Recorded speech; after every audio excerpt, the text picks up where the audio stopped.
SNX Marathi, Siddheshwar news express, सत्यासाठी SNX सोबत. कारवाईचा बोजवारा. पहिल्या बातमीनंतरही अवैध वाळू वाहतूक सुरूच. बिगर नंबरच्या हायवा गाड्या पुन्हा रस्त्यावर. प्रशासनाच्या कार्यक्षमतेवर प्रश्नचिन्ह मंद्रुप.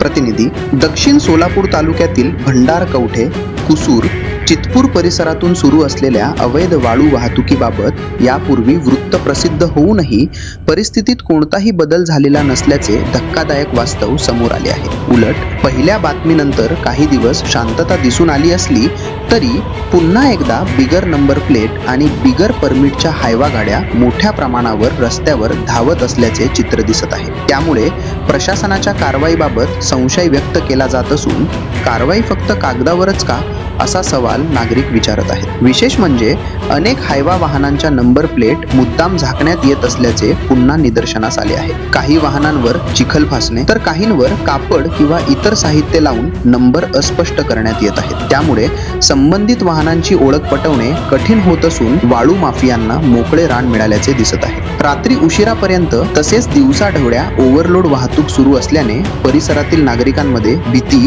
आणि संतापाचे वातावरण निर्माण झाले आहे. स्थानिक ग्रामस्थांच्या मते पहिली बातमी प्रसिद्ध झाल्यानंतर प्रशासनाने काही काळ हालचाली केल्याचे दिसले, मात्र प्रत्यक्षात मोठ्या प्रमाणावर सुरू असलेली अवैध वाहतूक थांबलेली नाही. अनेक वाहनांकडे वैध कागदपत्रे नसतानाही ती बिनधास्तपणे सुरू असल्याचा आरोप होत आहे. यामुळे शासनाचा महसूल मोठ्या प्रमाणावर बुडत असून पर्यावरणाचीही हानी होत आहे. नदीपात्रातून होणाऱ्या अवैध वाळू उपशामुळे नैसर्गिक संतुलन धोक्यात आले असल्याची चिंता पर्यावरण प्रेमींनी व्यक्त केली आहे. दरम्यान भरधाव आणि ओव्हरलोड हायवा गाड्यांमुळे ग्रामीण रस्त्यांची अवस्था अत्यंत खराब झाली आहे. काही ठिकाणी रस्त्यांवर मोठे खड्डे पडले असून नागरिकांच्या जीवितास धोका निर्माण झाला आहे. शाळकरी विद्यार्थी, दुचाकीस्वार आणि शेतकरी यांना या वाहतुकीचा मोठा त्रास सहन करावा लागत असल्याचे स्थानिकांचे म्हणणे आहे. या संपूर्ण प्रकाराकडे पोलीस प्रशासन, महसूल विभाग आणि RTO विभाग गांभीर्याने पाहत नसल्याचा आरोप नागरिकांकडून केला जात आहे. एवढ्या मोठ्या प्रमाणावर बिगर नंबर आणि बिगर परमिट वाहनांची वाहतूक सुरू असताना